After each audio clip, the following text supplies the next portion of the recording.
Hey class, or anyone who ends up watching this. This is my response for the week 2 discussion. Um, I'm at home, currently still getting over COVID, so I apologize, my nose sounds very stuffed up still. So for the week 2 discussion for targeted feedback, the question is, what are some examples of specific targeted feedback? And why do you want to provide a student with specific targeted feedback? So specifically, I teach elementary physical education.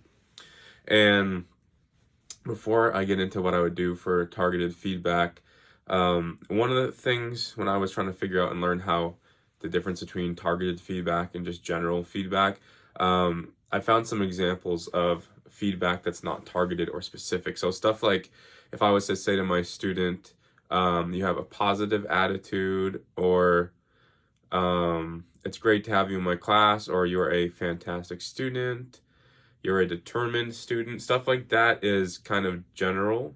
Whereas if I am wanting to give targeted feedback, I'm going to want to give feedback that is more geared towards helping students actually build upon the standards and the lessons and the goals of the class that we're learning. So currently right now I'm in the basketball unit. So if I'm teaching students, for example, this past week I was teaching them how to dribble basketballs and I was teaching them how to pass.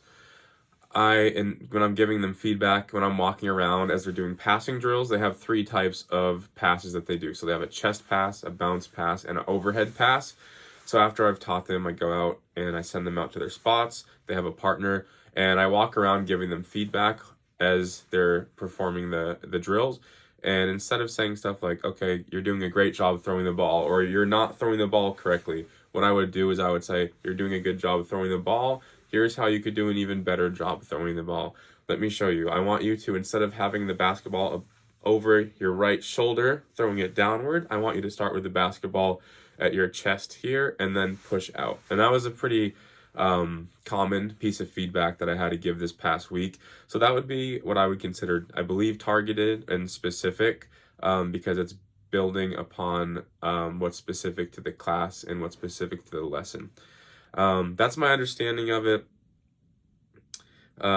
This article I read from MIT states that targeted feedback also includes prioritizing feedback. It says, in other words, it is important not to overwhelm students with too many comments.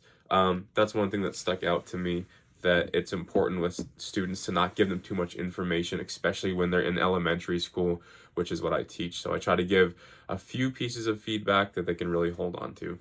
Okay, thank you.